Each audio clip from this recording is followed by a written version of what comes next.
NCERT 8th standard social సబ్జెక్ట్లో న్యాయ వ్యవస్థలో అవినీతిపై ఒక లెసన్ ఉంది సార్. దీని మీద సుప్రీంకోర్టు చీఫ్ జస్టిస్ సూర్యకాంత్ అభ్యంతరం వ్యక్తం చేస్తూ ఉన్నారు. అది ఒక ప్రణాళికాబద్ధమైన దాడి, 8వ తరగతి పిల్లలకు న్యాయ వ్యవస్థలో అవినీతిపై పాఠం ఏంటి అని చెప్పి అభ్యంతరం వ్యక్తం చేస్తున్న పరిస్థితి. సార్, ఈ న్యాయ వ్యవస్థలో అవినీతిపై పాఠ్యాంశంలో ఉండకూడదా, పిల్లలకు చెప్పకూడదా? మనం ప్రతి వ్యవస్థలో ఉన్న అవినీతి మీద మాట్లాడుతూ ఉంటాం కదా సార్. సో న్యాయ వ్యవస్థలో అవినీతి లేదా అంటే ఏం చెప్తారు? అంటే ఒక అంశాన్ని చెప్పడమా చెప్పకపోవడమే కాదు, ఎప్పుడు చెప్తున్నారు, ఎలా చెప్తున్నారు, ఆ చెప్పేటప్పుడు చదివేవాడికి ఏ రకమైన అభిప్రాయం కలుగుతుంది, ఎవరికి చెప్తున్నారు, ఇలాంటి అనేక ప్రశ్నలు ముందుకు వస్తాయి. సో చెప్పకూడదా అంటే అన్ని సందర్భాల్లో ఈక్వల్ వాల్యూ ఉండదు కదా. ఇప్పుడు ఇక్కడ న్యాయ వ్యవస్థలో అవినీతి అనేది చాలాసార్లు చర్చకు వచ్చిన మాట నిజం. చీఫ్ జస్టిస్లు, రిటైర్డ్ చీఫ్ జస్టిస్లు ఆందోళన వ్యక్తం చేసిన సందర్భాలు ఉన్నాయి. సో ఈవెన్ మీకు ప్రశాంత్ భూషణ్, శాంతి భూషణ్ లాంటి వాళ్ళు చాలా తీవ్రమైన ఆరోపణలు కూడా చేశారు.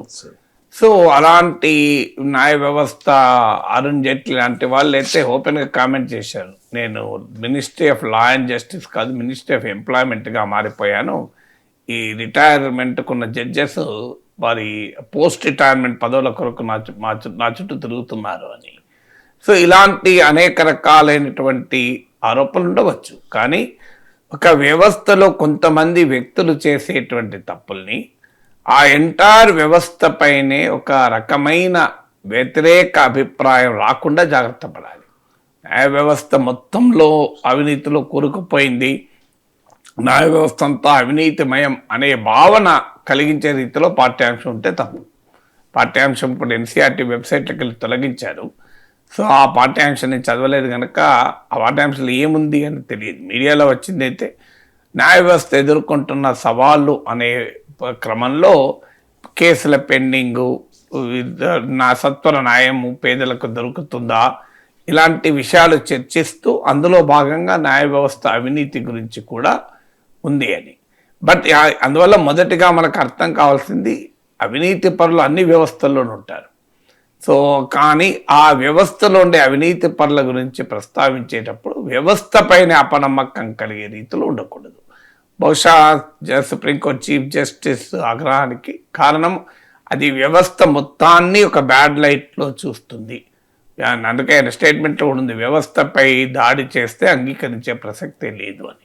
అందువల్ల వ్యక్తుల తప్పులుగా ప్రొజెక్ట్ చేయడం వేరు, ఆ వ్యక్తుల తప్పుల్ని ఆసరాగా తీసుకొని వ్యవస్థ మొత్తాన్ని అటాక్ చేయడం వేరు. ఇప్పుడు మీడియాలో అవినీతి ఉంది, మీడియాలో రాజకీయ పక్షపాతం ఉంది, కానీ మీకు మీడియా పైన ఒక లెసన్ చెప్తూ అవినీతిలో కూరుకుపోయిన మీడియా చెప్పామనుకోండి, అసలు మీడియా పైన నమ్మకం పోతుంది. అందువల్ల వ్యవస్థపై నమ్మకం పోయేలా ఉంటే ఖచ్చితంగా తప్పే. వ్యక్తులుగా ఉండే వాటిని ఎలా ఎదుర్కోవాలి, అలా చెప్పేటప్పుడు న్యాయ వ్యవస్థలో ఉండే పెడదోరన్ల పైన దాన్ని ఫైట్ చేస్తున్న తీరు, ఆ వ్యవస్థ కృషి చేస్తున్న తీరు, తీసుకుంటున్న చర్యలు కూడా చెప్పాలి. రెండవది, అది 8వ తరగతి పాఠ్యపుస్తకం. Very young minds, impressionable minds, ఒక యూనివర్సిటీ స్థాయిలో జ్యుడిషియరీలో ఉండే లోపాల గురించి చర్చించడం వేరు, ఒక కాలేజ్ స్టూడెంట్గా జ్యుడిషియరీ గురించి చర్చించడం వేరు, ఒక 8th క్లాస్ స్టూడెంట్ జ్యుడిషియరీ పైన వాళ్ళకు ఉండే పరిజ్ఞానము, పరిణతి, పరిపక్వత, అర్థం చేసుకునే స్థాయి, ఇవన్నీ కూడా ఇంపార్టెంట్ కదా. సో అందువల్ల న్యాయ వ్యవస్థ పట్ల వారికి ఒక తప్పుడు అభిప్రాయాన్ని అంత యంగ్ ఏజ్లోనే భారత పౌరుల్లో కల్పించడం ప్రమాదకరం. ఇప్పటికీ దేశంలో ఎగ్జిక్యూటివ్ లెజిస్లేచర్తో పోలిస్తే జ్యుడిషియరీ పైన నమ్మకం ఉంది కనీసం. ఇప్పుడు ఆ నమ్మకాన్ని కూడా మనం పోగొట్టుకుంటే చాలా ప్రమాదకరంగా ఉంటుంది. అందువల్ల జ్యుడిషియరీ ఉంచి ఆ ఏజ్లో చెప్పడం న్యాయమా, ఆ రూపంలో చెప్పడం సమంజసమా అనేది ప్రశ్న. మొత్తానికే జ్యుడిషియరీలో కరప్షన్ గురించి మాట్లాడకూడదు అని సుప్రీంకోర్టు ఏం ఆదేశాలు ఇవ్వలేదు కదా. పాఠ్యాంశంలో పెట్టినప్పుడు దాని కంటెక్స్చువల్ రీడింగ్ ఉంటే ఒక రకం, లేదు దాన్ని ఫోకస్ చేసి రీడింగ్ ఉంటే మరో రకం. అందువల్ల ఆ ఏజ్లో ఎలా చెప్పాలి అన్నది పాయింట్.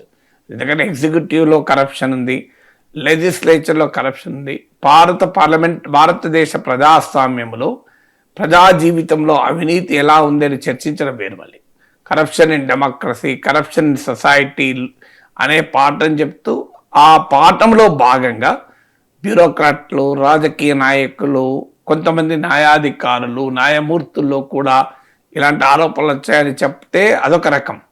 కానీ కేవలం జ్యుడిషియరీనే ఫోకస్ చేస్తే అదొక. నిన్న సుప్రీంకోర్టు ముందుకు తీసుకొచ్చిన supreme court top lawyers Kapil Sibal, Abhishek Singh మాన్ వీళ్ళు కూడా చెప్పింది, ఆ పాఠ్యాంశము పుస్తకం మా దగ్గర ఉంది సార్, పాఠ్యాంశం చదివాము, అందులో బ్యూరోక్రాట్ల అవినీతి గురించి, మంత్రుల అవినీతి గురించి, రాజకీయ నాయకుల అవినీతి గురించి అసలు ప్రస్తావన లేకుండా న్యాయ వ్యవస్థలో అవినీతి గురించి మాత్రమే ప్రస్తావించారన్నారు. అది ఇంకా ప్రమాదకరం కదా.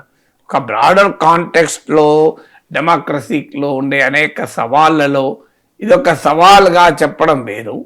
న్యాయ వ్యవస్థలో అవినీతి అని ప్రత్యేకంగా ప్రజెంట్ చేయడం వల్ల జ్యుడిషియరీ అనే యొక్క ఒక గొప్ప ఇన్స్టిట్యూషన్, ఇప్పటికీ దేశ ప్రజల విశ్వాసాన్ని పొందుతున్న వ్యవస్థ పైన పౌరుల్లో ఒక నెగిటివ్ భావన కలగడం సరైనది కాదు.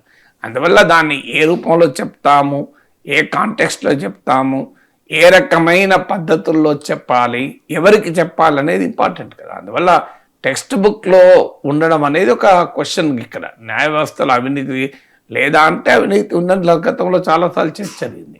న్యాయ వ్యవస్థ అవినీతికి అతీతమా కాకపోవచ్చు. అనేక వ్యవస్థల్లో వ్యక్తులుగా లోపాలు ఉన్నట్లు న్యాయ వ్యవస్థలో కూడా వ్యక్తులుగా లోపాలు ఉండవచ్చు.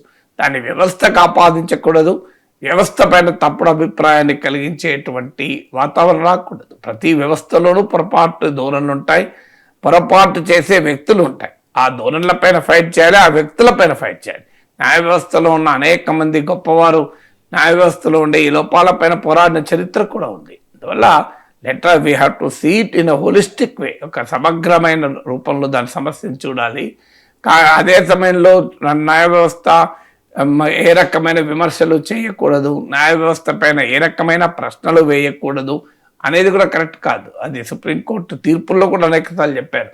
ఈవెన్ కంటెంప్ట్ ఆఫ్ కోర్టుకి ఇచ్చిన దాని మీద కూడా మీరు మోటివ్స్ అట్రిబ్యూట్ చేయకూడదు, కానీ కోర్టు తీర్పుల్ని కూడా సీరియస్గా ప్రశ్నించవచ్చు, కోర్టు తీర్పుల్ని విభేదించవచ్చు. ఎందుకంటే న్యాయ వ్యవస్థ కూడా రాజ్యాంగానికి లోబడి ఉంటుంది. సో పౌరుల భావ ప్రజ్ఞ, స్వేచ్ఛ న్యాయ వ్యవస్థ వరకు వచ్చే వరకు టోటల్గా జీరో కాదు.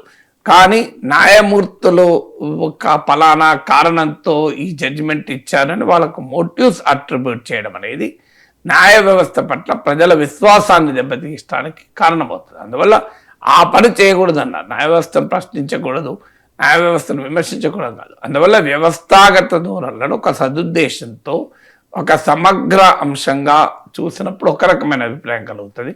సింగిల్ అవుట్ చేసి ప్రత్యేకంగా అటాక్ చేసి ఒక రకంగా అవుతుంది. అందువల్ల ఇవాళ కూడా బహుశా విచారణ ఉంది.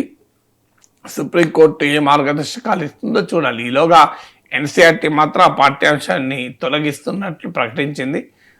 ఈవెన్ ఆ books 8th class social studies books కూడా పంపిణీని ఆపేసింది కూడా.